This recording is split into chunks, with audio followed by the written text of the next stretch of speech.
بسم الله والصلاة والسلام على رسول الله صلى الله عليه وسلم. يا رب نسألك التوفيق، اللهم لا سهل إلا ما جعلته سهلا، وأنت تجعل الصعب يا ربي إذا شئت سهلا. يا رب لا علم لنا إلا ما علمتنا، إنك أنت العليم الحكيم. يا ربي إليك وإلا فلا تشد الركائب، ومنك وإلا فالمؤمل خائب، وفيك وإلا فالكلام مضيع، وعنك وإلا فالمحدث كاذب. يا رب منك وإليك. طيب يا شباب، نستعين بالله العظيم وإن شاء الله تعالى هنشتغل على حاجات مهمة جدا في المنهج جدا. خلاص، بصوا يا شباب، السؤال ده من آخر حاجة مقرر عليه. السؤال ده يا جماعة إن هو بيديكم عددين مركبين، العدد الأول اسمه زد واحد، العدد الثاني اسمه زد اتنين. خلاص، وبيقول لي حاجة من اتنين، يا تضرب يا تقسم. طيب يا أستاذ، احتمال إن سؤال زي ده يجي في الامتحان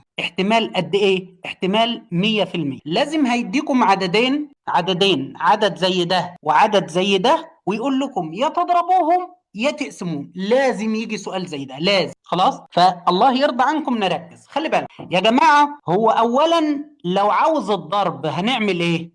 لو عاوز الضرب هنعمل ايه؟ ركز معايا الله يرضى عنك. شايفين الارقام اللي بره اللي قدام الاقواس؟ يعني الثلاثه والسته. في حاله الضرب ركزوا هنعمل ايه؟ في حاله الضرب هنضرب الارقام اللي بره. ده الكلام ده في حاله الضرب، هنضرب الارقام اللي بره ازاي؟ يعني انا لو عاوز اضرب العددين دول، نضرب الارقام اللي بره. مين الارقام اللي بره؟ 3 في 6 يديني كام؟ 18. ده الكلام ده في حاله الضرب يا استاذ. طب والزوايا، الزوايا اللي بعد الكوزاين دي، الزوايا هنضربها برضو؟ لا، هنجمع الزوايا. ازاي يعني هنجمع الزوايا يا استاذ؟ يعني بص يا سيدي، الزاويه اللي هنا 30 والزاويه اللي هنا 60، نجمعهم. يبقى 30 و60 كام؟ 90. واعرف ان انت طالما كتبت كوزاين 90 يبقى هتكتب ساين 90. يبقى نركز الله يرضى عنك، نركز. خلي بالك في حالة الضرب، ركز معايا، بنعمل ايه لما يقول لك اضرب العددين؟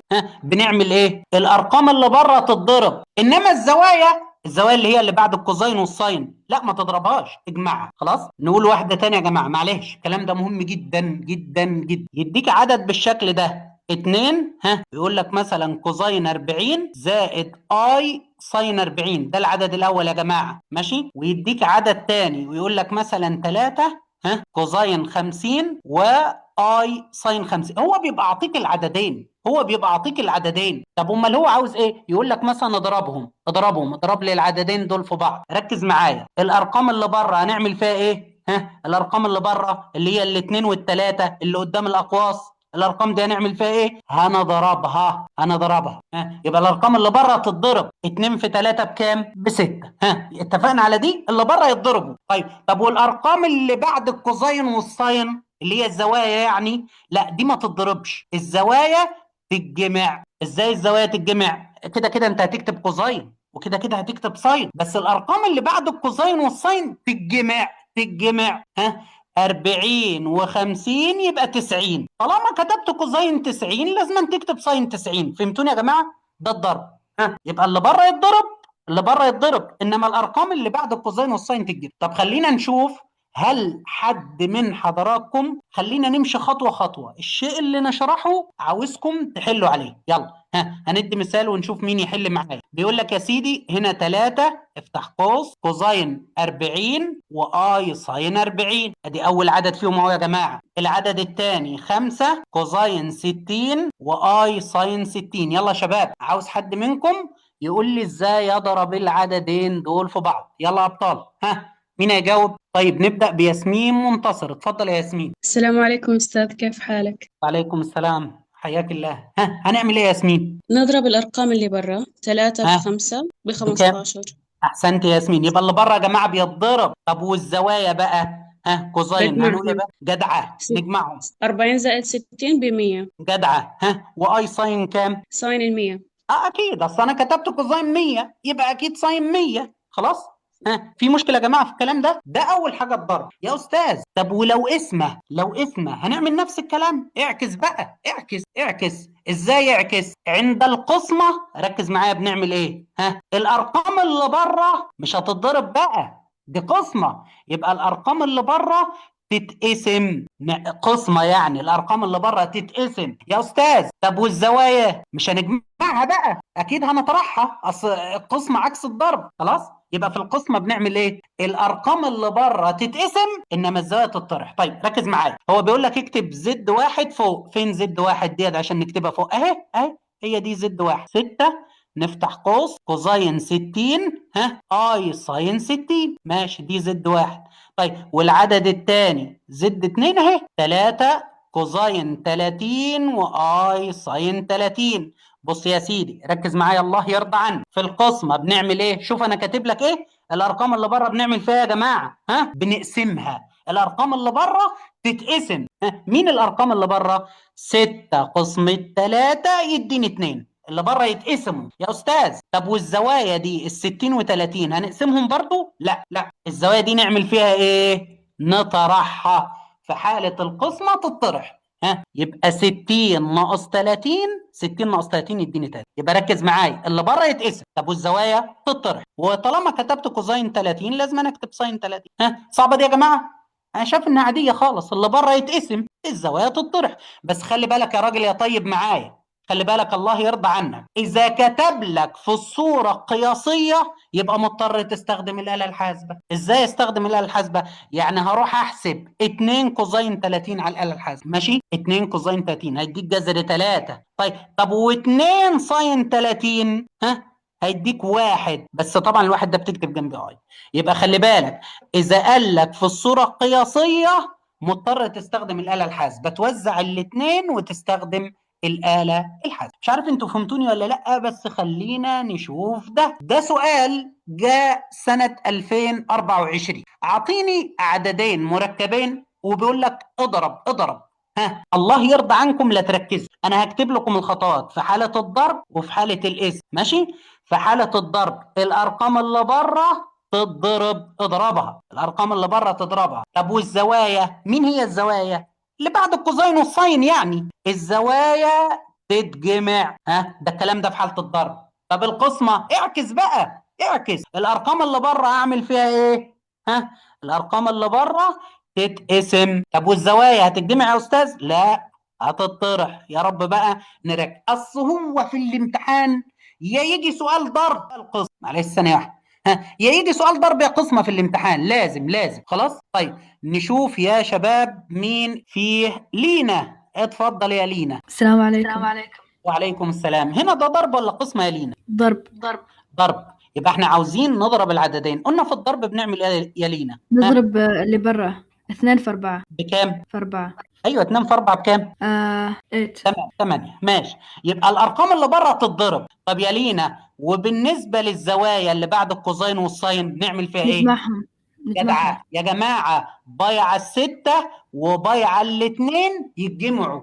وبالمناسبة يا جماعة، طالما انتوا بتتعاملوا مع باي لازما الآلة بتاعتكم تكون على نظام الار الراديان. طول ما أو حطوها ملاحظة، طول ما انتوا بتتعاملوا مع الباي خلي الآلة بتاعتكم على نظام ايه يا جماعة؟ نظام الراديان. خلاص طيب، خلصت مسألتك، رجع الآلة للديجري تاني، رجع الآلة للديجري. المهم هروح للآلة الحاسبة واجمع بايع الستة وبايع الاثنين، هيديني كام يا جماعة؟ هتبص تلاقي تقريبا 120، اللي هي 2 باي على الثلاثة، يعني 2 باي على الثلاثة. وطبعا كوزين 2 باي على الثلاثة يبقى ساين 2 باي على الثلاثة. خلاص يا جماعة، في أي مشكلة؟ كلام عادي خالص اهو. يبقى اللي بره يتضرب، يا رب ما ننسى. اما الزوايا تتجمع تتجمع. طيب خلصت. اللي هيسيبها كده هينقص في الامتحان. ليه؟ لانه كاتب لك في الصوره القياسيه. يعني ايه في الصوره القياسيه؟ يعني لازم تستخدم الآلة الحاسبة. تروح للآلة الحاسبة وتقول للآلة الحاسبة 8 كوزين 2 باي على 3 وتشوف الناتج بكام. 8 كوزين 2 باي على 3. خلاص، وتشوف الناتج بكام. خلاص يا جماعه، اعتقد -4. وبعد كده 8 ساين 2 باي على 3، اعتقد ب4 جذر 3. بس لازم، هو دي اسمها الصوره القياسيه، الشكل ده. خلاص يا جماعه، موضوع مش صعب يعني. طيب نشوف السؤال اللي بعده يا جماعه. ده سؤال جاء سنه 2023. ركز معايا، خلي بالك ان اللي بره هنا واحد، برضه اللي بره هنا واحد، بس طبعا مش هيكتب الواحد يا جماعه، مش هيكتب الواحد. خلاص، دي الارقام اللي بره. دي الارقام اللي بره. يلا يا جماعه، مين هيقول لي في حاله القسمه بنعمل ايه؟ يلا ابطال. في ابراهيم، اتفضل يا ابراهيم. افتح. السلام يا عليكم. ابراهيم، وعليكم السلام. دي كده بالشكل اللي قدامك دي ضرب ولا قسمه؟ قسمة. قسمه. اتفقنا في القسمه الارقام اللي بره بنعمل فيها ايه؟ نقسمها. بس طبعا ده واحد وواحد، فالقسمه واحد مش هتكتب يعني. طب والزوايا دي يا ابراهيم في القسمه بنعمل فيها ايه؟ هنطرحها. 210 ناقص 165 يديني 45. طب واي ساين كام؟ 45 غلط. 45. يا جماعه السؤال ده جه سنه 2023 في الاختبار الوزاري. خلصت كده؟ خلصت كده يا استاذ. طب مش هنستخدم الاله الحاسبه؟ طالما ما قالكش الصوره القياسيه انت كده حر تستخدم الاله الحاسبه، ماشي، ما تستخدمهاش ماشي، خلاص. طالما ما قالش الصوره القياسيه براحتك. يبقى يا جماعه الارقام اللي بره تتقسم. طب الزوايا دي اطرحها في حاله القسمه خلاص يا جماعه. لازم سؤال يا ضرب يا قسمه في الامتحان. طيب ندخل بعد كده على الصوره القطبيه، وبرضه الصوره القطبيه دي لازم سؤال في الامتحان. انت بتجيب حاجتين، الساعه او بتجيب الساعه والحاجات دي، المقياس والساعه والكلام ده. من الاخر انت بتحتاج تجيب الطول، ماشي، وبتحتاج تجيب الزاويه، خلاص، او المقياس والساعه مش هتفرق. طيب الطول او المقياس بجيبه بالطريقه دي يا جماعه، جذر. بنربع الرقم ده يبقى جذر 3 تربيع، وبنربع الرقم اللي هنا يبقى 1 تربيع. الطول يا جماعه المقياس بجيبه بالشكل ده، واحسب على الاله الحاسبه هتلاقي الناتج 2. طيب الزاويه بجيبها من القانون ده، شيفت تان الواي على الاكس، الرقم اللي جنب الاي يعني كام؟ 1 على الرقم الثاني جذر 3. او يا عم عاوز تسميها بي على ايه براحتك. البي هنا الرقم اللي هنا ب1 والرقم اللي هنا جذر 3. وروح للآلة الحاسبة شيفت تان 1 على جذر 3، هتلاقي الآلة الحاسبة تديك 30 درجة. طيب خلاص يلا نكتب بقى الصورة القطبية. يبقى مرة تانية ستوب قبل ما نكمل. انت بتعمل يا استاذ؟ انا بجيب الطول وانتوا كلكم عارفين الطول بنجيبه ازاي. اربع الرقم ده واربع الرقم ده، خلاص معروف، طول معروف. اما الزاويه بجيبها ازاي؟ شيفت تان مين على مين؟ الواحد اللي هنا على جذر 3 يديك 30 درجه. طيب يلا كده بقى نكتب الصوره القطبيه. بنكتب 2 بره، طب وجوه هنكتب ايه؟ كوزين ال 30 واي ساين ال 30، ولازم تبدا بالكوزين. الاثنين دي تتكتب بره، جوه كوزين 30 وساين 30. طيب بعض الطلبه بتقول لك لازما الزاويه تبقى فيها باي، يعني باي على 6 مثلا، يعني لازما تبقى بالباي. لا مش لازم يا جماعه، لا مش لازم يا مستر، ده لازم والله ما لازم يا جماعه. الصوره خلي بالك، هفهمكم بس حاجه صغيره. انا عندي حاجتين، دي كده 3 زائد 2 اي اسمها الصوره القياسيه، ماشي، و3 كوزين 60 واي ساين 60 دي اسمها الصوره القطبيه. طالما فيه كوزين وساين اسمها الصوره القطبيه. طالما كتب الكوزين والساين يبقى اسمها ايه؟ صوره قطبيه. سواء كتب فيها باي ما كتبش فيها باي اسمها الصوره القطبيه يا عم. طب هقول لك على حاجه، انما دي كده اسمها الصوره القياسيه. طب هقول لك على حاجه، ارجع معايا بس شويه لورا. ارجع معايا شويه لورا. هنا الاعداد دي كاتبها باي صوره دي يا جماعه؟ او ده سؤال جاي في الاختبار الوزاري 2023. ده كده حد يقدر يقول لي دي الصوره القياسيه دي؟ لا دي الصوره القطبيه، الصوره القطبيه. فشوفوا رغم انها قطبيه كاتبها ازاي، كاتب الزاويه ازاي؟ 210 خلاص. طالما فيه كوزين وساين يبقى دي الصوره القطبيه. عاوز تكتبها بالباي اكتبها، مش عاوز براحتك زي ما يعجبك، مش فارقه. طيب نرجع مره ثانيه يا جماعه، نرجع مره ثانيه. الصوره القطبيه بحتاج حاجتين، ركز معايا. بحتاج المقياس او الطول، ماشي، المقياس او الطول، وبحتاج الزاويه او زي ما بنسميها السعه. المقياس او الطول ده سهل جذر، بربع الرقم ده يبقى جذر 3 تربيع، وبربع الرقم اللي هنا يبقى 1 تربيع. احسبها على الاله الحاسبه يديك 2. ده اللي هو المقياس او الطول. طب الزاويه بجيبها من القانون ده، شيفت تان البي على الاي. فين البي وفين الاي يا استاذ؟ فين اللي جنب الاي؟ هو ده البي، هو ده البي. اللي جنب الاي هنا مين يا جماعه؟ الواحد هو ده اللي جنب الاي، هي دي البي. طب والرقم اللي هنا ده هو ده الايه؟ جذر 3. وروح للاله الحاسبه اسالها شيفت تان 1 على جذر 3 هتديك 30 درجه. يا سيدي عاوز تحول ال 30 تخليها باي على 6 والله ما فيش اعتراض. يلا بقى نكون الصوره القطبيه كده. يبقى 2 يلا كوزين كام باي على 6. وطالما كتبت كوزين باي على 6 لازم تكتب ساين بقى باي على 6. خلاص بس يا سيدي خلص، هي دي الصورة القطبية. برضو ان يجي الصورة القطبية في الامتحان دي احتمالها 100%. يعني يا جماعة واحد يقول لي طب وانت شفت الامتحان؟ لا يا سيدي ما شفت، بس معلش لما يبقى الوحدة كلها على بعضها 3 دروس ماشي، فمعروف ايه اللي هيجي فيها، معروف. معلش ده بيجي كل سنة الصورة القطبية دي، لما يحذفوا نص الوحدة مش عاوزها تيجي، الصورة القطبية لازم تيجي في الامتحان خلاص. ولازم يديك سؤال زي ده ضرب واسمه، هم دول معلش اللي في الوحدة السبعة، هم دول اهم الوحده السبعه خلاص. فسؤالين مضمونين مضمونين يا شباب ومش صعبين، شويه مذاكره هتلاقي الدنيا زي الفل. طيب عايزين حد يقول لي الصوره القطبيه دي، يلا يا عبد الرحمن افتح المايك لو سمحت. عبد الرحمن، عبد نعم الرحمن، مستر، نعم نعم سامعني يا بطل؟ نعم. طيب يا عبد الرحمن الصوره القطبيه بنحتاج حاجتين، اول حاجه الطول او المقياس بجيبه ازاي؟ الجذر الأول تربيع زائد الثاني تربيع. يبقى الاثنين تربيع والاثنين جذر 3 تربيع. على الآلة الحاسبة بطل احسب الكلام ده هيديك 4. طب يا عبد الرحمن الزاوية أو الساعة بجيبها ازاي؟ تان انفرس الواي على اكس او البي على ايه. صح، اللي جنب الاي، مين اللي جنب الاي؟ 2 على جذر 3. على كام؟ على 2. صح، روح على الآلة الحاسبة واحسب شيفت تاني 2 جذر 3 على الاثنين، هتلاقيها بتديك 60 درجة، أو باي على الثلاثة مش هتفرق، 60 ماشي باي على الثلاثة ماشي. يلا بقى نكتب الصورة القطبية. الرقم اللي بره مين يا بطل؟ 4. نفتح قوس، كوزين كام؟ كوزين باي على 3. وطالما كتبت كوزين باي على الثلاثة لازم نكتب ايه؟ اي ساين باي على 3. احسنت يا بطل، لازم نكتب اي ساين باي على الثلاثة. بس يا جماعة دي الصورة القطبية، سؤال مضمون في الامتحان ان شاء الله. طيب اللي بعده، جزاك الله خيرا يا ابراهيم. الله، ده في صورة قطبية تاني، بس المرة دي في تركة صغيرة في سالب.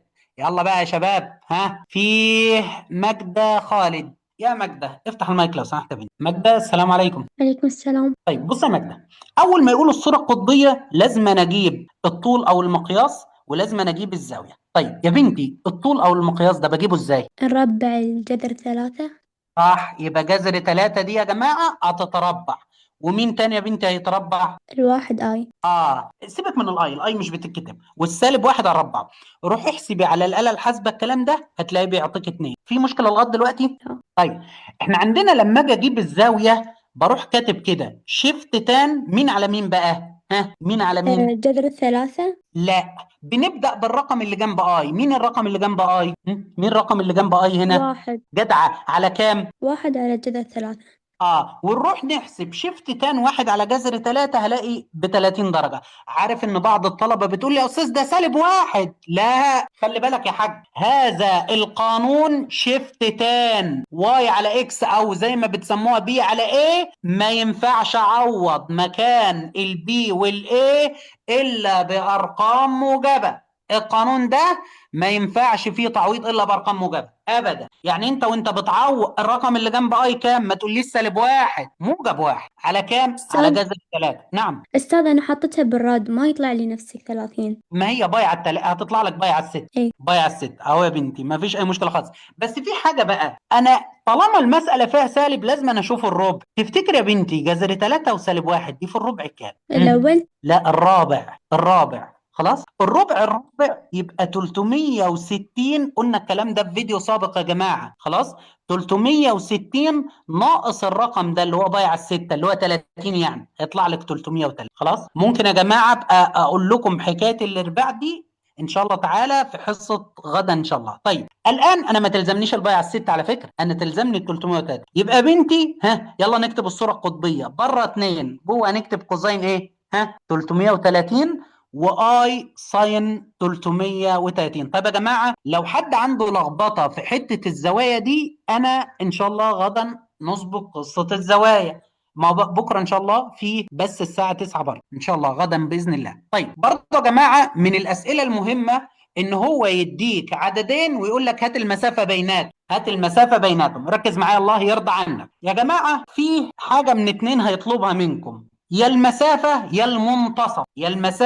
المنتصف. ركز معايا الله يرضى عنك. المسافة اطرح العددين وبعد كده ناتج الطرح هات له الطول او المقياس، يعني اطرح العددين. يا استاذ طب اطرح Z1 ناقص Z2 ولا Z2 ناقص Z1؟ مش هتفرق والله، المهم اللي عندك دول تطرحهم. طب يلا يا جماعة نشوف مين هيطرح لي دول. يلا يلا ملاذ اطرح يا ملاذ لو سمحت. مين؟ مش هتفرق. ها اطرح كده ملاذ. ها 6 ناقص 2 يديني كام ملاذ؟ طيب في مين يا جماعه؟ اهداب، اتفضل يا بنتي. اهداب السلام حمد، عليكم. وعليكم أيوة. السلام ورحمه الله. يبقى خلينا مع بعض. الطريق ثانيه واحده بنتي، اول ما يقول لي المسافه نعمل ايه؟ نطرح العددين اللي عطوهم. يلا نطرح كده يا بنتي. ها 6 6 ناقص الاثنين ناقص 2 4 جدعه 4. طب وهنا الاربعه واحد جدعه. ها 4 ناقص 1 يديني كام؟ 3 تمام. بس مش كده بس، ما ينفعش اسيبها بالشكل ده، لازم أنا اجيب لك الكلام ده الطول او المقياس. ها هات الطول او المقياس 4 كده. تربيع تحت الجذر زائد الثلاثة تربيع احسنتي، 4 تربيع و3 تربيع على الاله تحت الحاسبه دي. الجذر. طب حد يقول لي يا استاذ معلش انت، طب ايه رايك؟ افتكروا ان الناتج 5. حد يقول لي طب ايه رايك انا هطرح زد 1 ناقص زد 2. يلا نطرح كده يا بنتي. ها يبقى 2 ناقص 6 يديني كام؟ هي غالبا زميلكم قفلت. 2 ناقص 6 يبقى سالب 4، وهنا 1 ناقص الأربعة يبقى سالب 3 اي. ها برضه هتجيب لها الطول، يبقى سالب 4 تربيع وسالب 3 تربيع هيديك 5. يبقى ركز معايا عشان ده كلام مهم. المسافة بجيبها ازاي؟ اطرح العددين اللي عطوهم لك وناتج الطرح هات له المقياس. حتى احيانا بيسميها ار واس، احيانا بيسميها مش عارف ايه. اعرف بحل ازاي. يعني مثلا يقول لك ايه؟ اذا كان ار مثلا يا سيدي 12 اي زائد مثلا 10 12 زائد 10 اي، ده العدد الاول. والاس يقول لك يا سيدي مثلا 4 ماشي زائد 4 اي، ويقول لك لو سمحت انا عاوز المسافه بين العددين دول. يلا يا جماعه ها نشوف مين يحل بقى. نشوف حنين. يلا يا حنين اتفضل يا بنتي. السلام عليكم. وعليكم السلام ورحمه الله وبركاته. قلنا يا حنين المسافه بجيبها ازاي؟ أطرح الآر من الإس. ماشي اطرح كده يا بنتي. ها يلا نطرح الاول. 12 ناقص 4 يطلع 8. جدعة. يبقى 12 هطرح منها 4 يديني 8. طيب وال10 هطرح منها الأربعة دي يطلع 6 آي. 6 اي. بس ما ينفعش اسيبها كده، لازم أنا اجيب الطول او المقياس. ها يبقى ايه بقى؟ 8 تربيع زائد 6 تربيع. على الآلة الحاسبة 8 تربيع و6 تربيع يديني 10. صعب يا جماعة الكلام ده؟ يبقى يا جماعة ده الايه؟ المسافة. طيب فيه يا جماعة المنتصف، وممكن يقول لي المتوسط. هو المنتصف هو المتوسط. المنتصف او المتوسط بجمعهم واقسمهم على الاثنين. ده المنتصف او المتوسط. ازاي؟ يقول لك عدد زي ده زد 1 يساوي 8 زائد 4 اي. عدد تاني اهو يا جماعة مثلا يقول لك 6 زائد 2 اي، ويقول لك لو سمحت انا عاوز المنتصف ما بين العددين دول. بتجمعهم وتقسمهم على الاثنين. طب بجمعهم ازاي يا استاذ؟ بجمع يا سيدي 8 و6 يبقى كام؟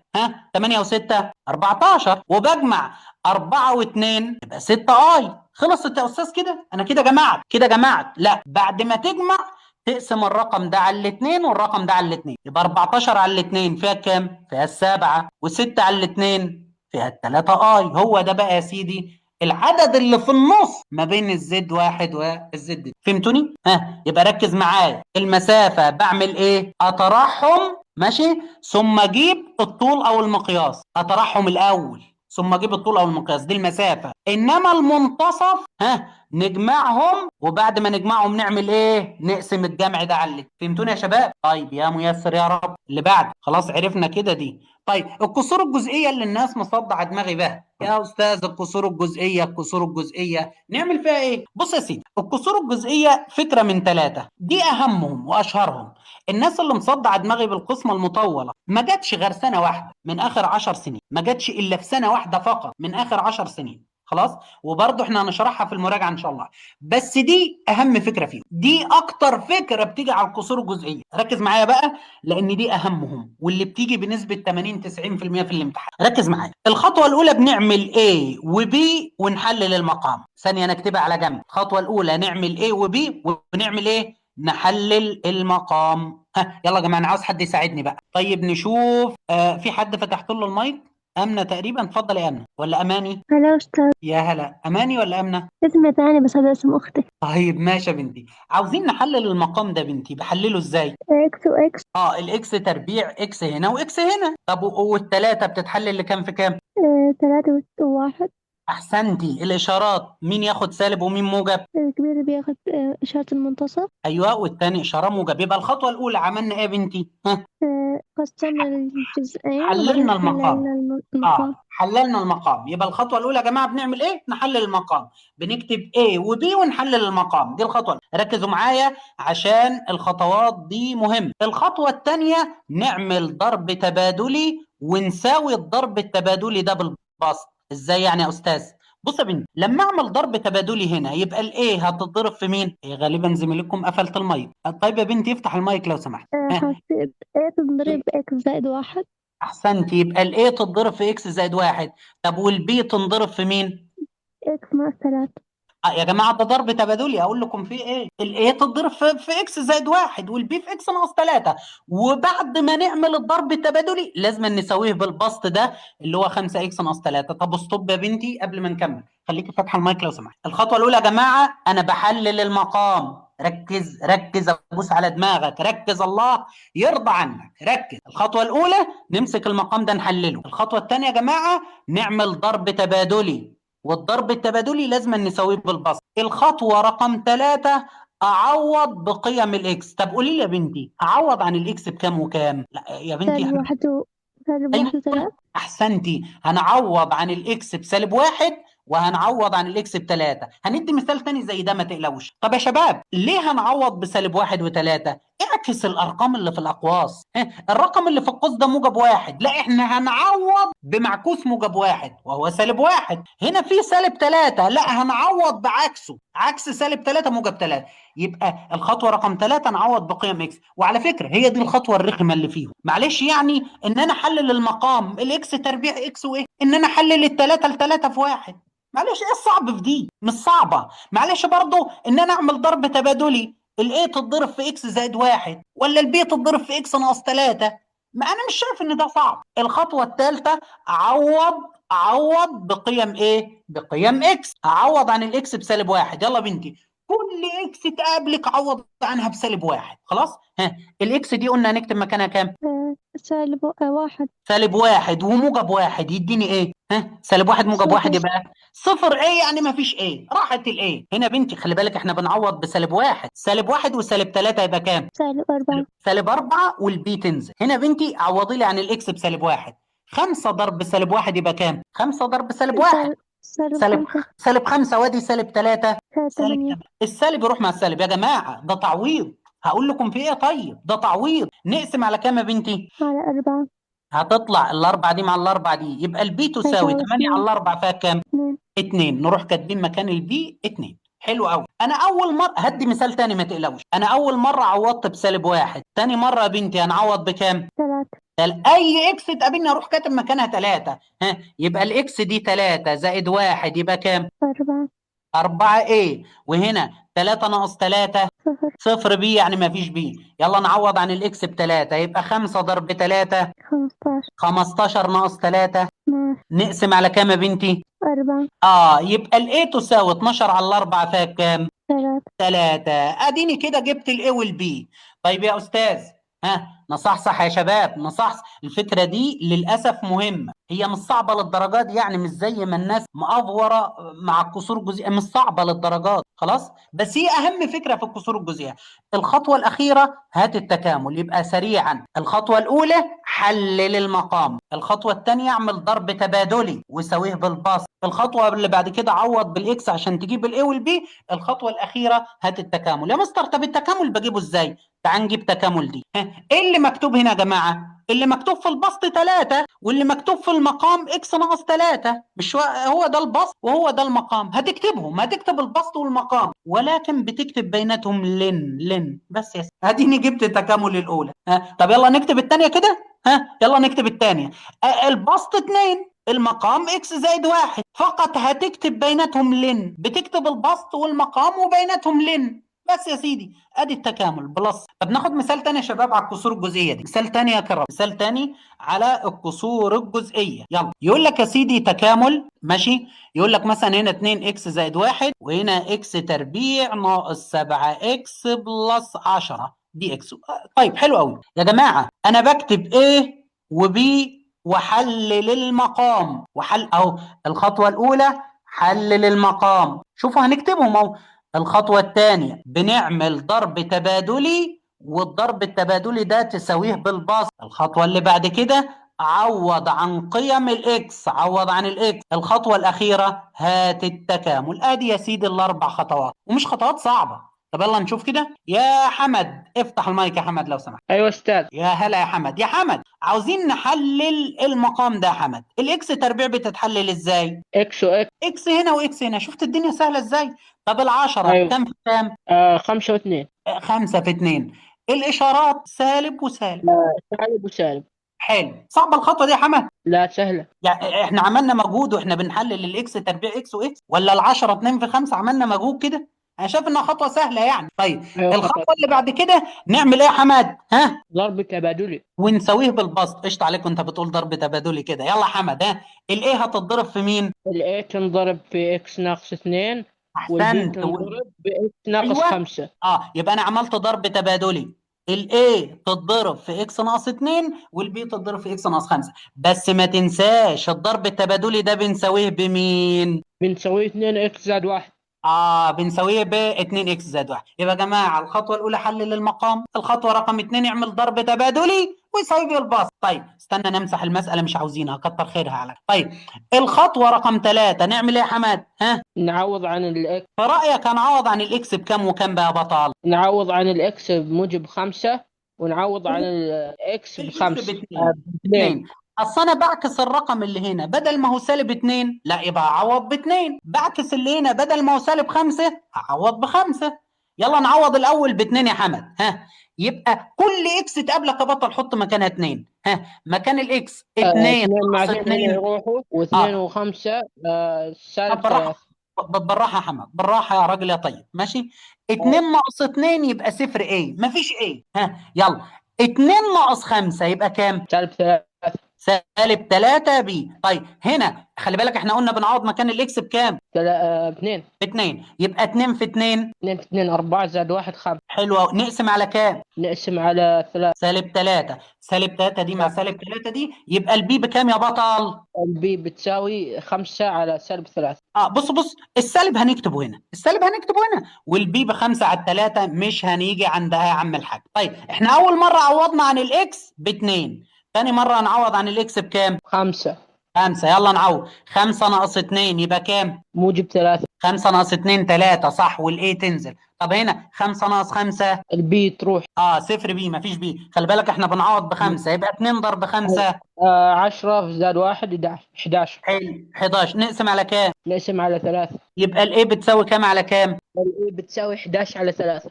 قشطة عليك يا حمد. 100 100 يا بطل. الايه بتساوي 11 على 3. طب خلي بالك بقى يا سيدي. ماشي. الخطوة الأخيرة خالص نجيب التكامل. التكامل سهل، سهل جدا. انت بتكتب البسط والمقام وبيناتهم لن. يعني البسط عندي 11 على 3 اهو يا سيدي، المقام عندي اكس ناقص 5 برضه اهو يا سيدي، لكن بينات البسط والمقام لازم نكتب ايه يا حمد؟ نكتب لن. بس يا سيدي ادي التكامل. برضه هنا يا جماعة البسط 5 على 3 والمقام كام يا حمد؟ بيناتهم نكتب لن. قشطة عليك. ادي البسط وادي المقام وبيناتهم لن، وما تنساش في الاخر بلس سي. ادي اهم فكرة في الكسور الجزئي، اهم فكرة، واللي بتيجي 80 90% في الامتحان. طيب صحصح بقى معايا عشان احنا عندنا فرح زوايا في المنهج. ازاي افرق ما بينهم؟ بص يا سيدي، الزوايا في منهجكم حاجة من 3. الزوايا في منهجكم حاجة من 3. خلي بالك، يا اما يديك متجه زي كده مثلا 3 و4 ويقول لك لو سمحت هات الزاويه، يا اما يديك متجه بس ثلاثي 3 ارقام، يعني 3 ارقام ويقول لك برضه هات الزاويه، يا اما بقى يديك متجهين مثلا 3 و4 مثلا يا سيدي وسالب 1 و5 او سالب 1 و2 ويقول لك هات الزاويه. يا جماعه ركزوا معايا، يا اما يديك متجه فقط، متجه مش متجهين، متجه بس المتجه ده مكون من رقمين ويقول لك لو سمحت هات الزاويه، يا اما يديك متجه بس مكون من 3 ارقام وبرضه يقول لك هات الزاويه، يا اما بقى مش يديك متجه، يديك متجهين ويقول لك هات الزاويه. دي الزوايا اللي في منهج. لما يكون متجه واحد مكون من رقمين بنستخدم القانون ده، شيفت تان البي على الاي، او يا سيدي الواي على الاكس، او بي على ايه مش هتفرق براحتك، ما انا عندي دي اكس ودي واي. يلا نعوض كده، بس اعرفوا ان ده القانون اللي بستخدمه. يلا نعوض كده. شيفت تان هنا الواي بكام؟ الواي ب4 الاكس بكام؟ الاكس ب3. بس يا سيدي شيفت تان 4 3 يديك 53 درجه، هي دي الزاويه. طيب طب لما يكون متجه مكون من 3 ارقام يبقى عاوز يا سيدي يا اما الفا يا بيتا يا جاما. ده الكلام ده لو مكون ايه؟ من 3 ارقام. طب بجيبهم ازاي الفا وبيتا وجاما دول يا استاذ؟ هنا كوزاين انفيرس شيفت كوزاين يعني الاكس على الطول، وهنا القانون بتاع البيتا شيفت كوزاين الواي على الطول، وهنا شيفت كوزاين الزد على الطول. طيب حلو، ركز معايا بقى. طبعا انتوا عارفين الطول بجيبه ازاي، الطول بتاع المتجه عارفينه. يعني متجه زي ده 3 و4 و2 اجيب الطول ازاي؟ اهو يبقى 3 تربيع 4 تربيع 2 تربيع، هو ده الطول يا جماعه. هو ده الطول. فتعالى 3 تربيع و4 تربيع و2 تربيع اطلع لك ان الطول بجذر 29. ادي الطول يا سيدي، ادي الطول. امال ايه اكس وواي وزد دي يا استاذ؟ الثلاثه دي هي الاكس والاربعه هي الواي والاثنين هي الزد. عوض في القوانين تعويض مباشر يا سيدي. ازاي؟ يعني معلش الاكس هنا بكام دلوقتي؟ بكام؟ الاكس ب3 اهو، اروح شايل الاكس واكتب 3. طب والطول؟ ما احنا جبناه بجذر 29. بس يا سيدي روح على الاله الحاسبه شيفت كوزاين 3 على جذر 29 هيديك الناتج. طب يا استاذ البيتا دي بجيبها ازاي؟ ما احنا قلنا بقى الواي هنا بكام؟ الواي ب4. طب والطول؟ ما قلنا بجذر 29 يا جماعه جبناها. بس نفس القصه شيفت كوزاين 4 على جذر 29 يديك ازاي؟ نفس القصه هنا الزد ب2 والطول بجذر 29 بس وخلصت يا جماعه. لو متجه ثلاثي 3 ارقام يعني ما تفكرش الا في الفا وبيتا وجاما. ده لو متجه مكون من 3 ارقام بس، متجه واحد، متجه واحد. خلاص. طيب احيانا بيسال يقول لك ايه بقى؟ يقول لك لو سمحت خد المتجه ده، ثانيه واحده يا جماعه معلش بنمسح بس دي. يديك متجه ثلاثي زي كده ويقول لك المتجه يو هو عباره عن 3 اي و2 جي و5 كي، ويقول لك لو سمحت انا عاوز الزاويه مع محور اكس.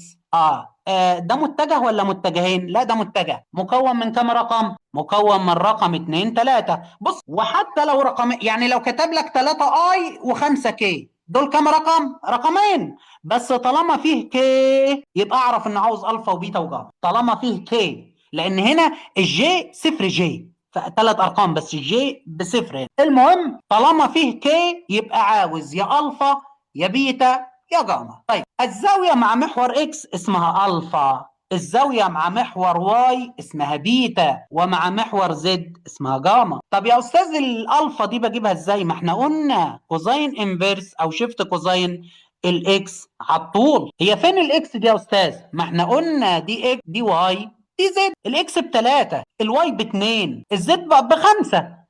فانا اعوض عن الاكس بكام؟ ب3 3. طب والطول؟ ما احنا عرفنا الطول بجيبه ازاي يا جماعه. الطول يبقى جذر 3 تربيع و2 تربيع و5 تربيع، هو ده الطول. وروح للآلة الحاسبة واسألها يا جماعة. دي مهمة ودي مهمة، انما الأخيرة هي الأهم. الزاوية بين متجهين، انه يديك متجهين ويطلب الزاوية مهمة جدا جدا جدا، وبتيجي في كل الامتحانات تقريبا. ارجعوا للسنوات الماضية. انا اخر 10 سنين رجعت للأسئلة الوزارية، في اخر 10 سنين لازم يجي السؤال ده، انه يديك متجه زي ده ب3 و4 مثلا، ومتجه تاني زي ده وليكن -1 و2، ويقول لك انا عاوز الزاويه ما بين المتجهين دول. بيديك متجهين ويقول لك هات الزاويه. القانون يا جماعه ماشي، الثيتا تساوي كوزاين انفيرس يو ضرب في على طول اليو في طول الفي. ده قانون الزاويه بين متجهين يا جماعه. القانون ده لازم تحفظوه. ويا جماعه انه يديك متجهين ويقول لك هات الزاويه دي مهمه جدا. طب خلي حد بقى يساعدني في الاجابه كده. نشوف ياسمين. افتح المايك يا ياسمين لو سمحت. ياسمين معك أستاذ. ماشي يا ياسمين اتفضلي. يا ياسمين احنا بنقول شيفت كوزاين. ياسمين من فضلك عاوزين نضرب اليو والفي دول في بعض، هنضرب ازاي؟ 3 ضرب -1 يبقى -3 -3 كم في كام؟ والأربعة ب2 الدنيا 8. طب -3 موجب 8 -3 موجب 8 يبقى 5. يبقى يا جماعه انا بضرب الرقم الاول في الرقم الاول والرقم الثاني في الرقم الثاني. طيب يلا يا بنتي عاوزين طول اليو. طول اليو بجيبه ازاي؟ يلا على جنب هنا طول اليو هجيبه ازاي بقى؟ اليو ده عاوزين نجيب له الطول، اجيبه ازاي؟ ياسمين المايك اتقفل عندك يا ياسمين، افتح المايك لو سمحت. طول اليو من جذر ايوه تربيع ايوه جذر كام؟ اليو الرقمين الثلاثة ثلاثة تربيع والسالب ايوه واحد. والاربعه دي 4 دي 4 تربيع. اوكي. فهيطلع 3 تربيع و4 تربيع على الآلة الحاسبة ب5، يبقى طول اليو ثانية واحدة، طول اليو طلع ب5. طب عاوزين برضو طول الفي يا بنتي. السالب واحد والاثنين تربيع. جدعة، يبقى -1 تربيع و2 تربيع على الآلة الحاسبة هيديني جذر 5 بس يا ستي. وروحي أستاذ ممكن سؤال؟ اتفضل. في سؤال شرحته من شوي قبل لا تبلش بهي الفقرة، بس ممكن تعيده تبع الكسور لأنه دخلت شوي. انت دخلت ممكن. متأخر. طب هقول لك على حاجة يعني بنتي. ما لحقت، عرفت. طيب خير، انا الكسور الجزئيه لان ملاحظ ناس كتيره بتشتكي منها. والله. انا ان شاء الله ناوي الكسور الجزئيه دي نخلي لها فقره خاصه ان شاء الله. أوكي، يعني مو مشكلة. أوكي، مو مشكلة. بس انتوا احضروا بس معايا ماشي، وان شاء الله ربنا كريم، نسال الله تيسير الحال ان شاء الله. على فكره يا شباب، غدا برضو 9 مساء فيه بس ان شاء الله هنكمل برضو في المراجعه، احنا لسه ما خلصناش، ما حدش يعرف، خلينا نكمل خلاص. الله المستعان. بس مش عارف الصبيان حضورهم قليل ليه كده، يعني الصبيان يعني عاوزين كده يعني شوف شوف شوف شوف الايموشنات الضحك اشتغلت، ما اقصدش حاجه، مش عشان عملنا مسابقه والبنات فازوا على الصبيان نقعد نعمل ايموشنات ضحك والكلام ده، خلاص بقى عيب خلاص. بالمناسبه يا جماعه، احنا عملنا مسابقه ماشي ما بين الصبيان والبنات، خلاص الصبيان قعدوا يطلقوا تصريحات ناريه، ده احنا بص يا مستر ده احنا هنفوز، ده البنات مكانهم المطبخ، ده مش فضلوا يقولوا تصريحات، يعني تصريحات ناريه، وفي الاخر خالص كانت هزيمه مدويه للصبيان. خلاص يا جماعه. بالمناسبه يا جماعه، انا مش عايز افضح الصبيان وابعت تسجيل الحاجات دي يعني خلينا نستر عليهم. ماشي. الله المستعان. بس الحقيقه يعني كانت مسابقه جميله، وان شاء الله نكررها قريبا باذن الله، مسابقه ما بين الصبيان والبنات، كان في حماس، والحقيقه ان الفريقين كانوا مجتهدين جدا ما شاء الله. يلا خلينا نكمل بقى. يلا عاوزين حد يحل السؤال ده، الزاويه بين متجهين. يلا يا جماعه، في 12 ايه، مين 12 ايه ده؟ ايوه معاك استاذ. اسمك ايه يا بطل؟ عدنان. عدنان. يا عدنان، قلنا لما يديني متجهين ويقول لك الزاويه، ما القانون يا بطل؟ القانون كوساين سالب واحد ايوه طبعا فوق. ماشي. ايوه ان يو في بي على الطول. ايوه يو طول بي. حلو قوي. طب الاول محتاجين نضرب اليو في الفي يا بطل، اضرب كده اليو في الفي. 2 في سالب 3 يطلع لنا ايوه سالب 2 في 6. سالب 3 بكام؟ سالب 6. قشطة عليك، سالب 6. وواحد في واحد سالب 6 موجب 1 يبقى كام؟ سالب 6 في موجب 1 يطلع لنا سالب 5. سالب 5. بالمناسبة يا جماعة، بالمناسبة خليك يا ابني فاتح المايك الله يرضى عنك، لما اضرب اليو في الفي ويطلع الناتج سالب، فاعرفوا ان الزاوية سوف تكون منفرجة. يعني ايه منفرجة؟ يعني قياسة بين 90 و180. مرة تاني المعلومة دي عشان بتيجي اختيارات. إذا كان حاصل ضرب اليو في الفي رقم سالب، فإن الزاوية اللي هتطلع منفرجة. يعني إيه منفرجة؟ يعني قياسة الناتج بتاع السيتا ده في الآخر هيكون ما بين 90 وال180. خلاص؟ طيب يلا بطل، عاوزين نجيب طول اليو بقى يا بطل. طول اليو أجيبه إزاي؟ الجذر التربيعي الاثنين والواحد. يبقى 2 تربيع و1 تربيع هيطلع الناتج بجذر 5. ماشي، ده طول اليو. طب وطول الفي؟ كمان الجذر التربيعي السالب 3 يصير 3. سالب 3 تربيع و1 تربيع على الآلة الحاسبة هتطلع بجذر 10. طيب معاك آلة حاسبة بطل؟ موجود. طب هستأذنك اكتب شيفت كوزين والكلام ده واديني الناتج عشان نشوف هيطلع الناتج كام. ابشر. جذر 5 في 10 مو؟ هنا شيفت كوزين سالب 5 على جذر 5 ضرب جذر 10 في المقام يطلع 135. شوف 135. شوف بقى انا قلت لك الناتج هيطلع كام؟ ما بين كام وكام؟ بين 90 و 180. 135 دي تقع ما بين كام وكام؟ بين 90 و 180. خلاص يا جماعه. طيب حلو قوي يا جماعه، هنوقف لغايه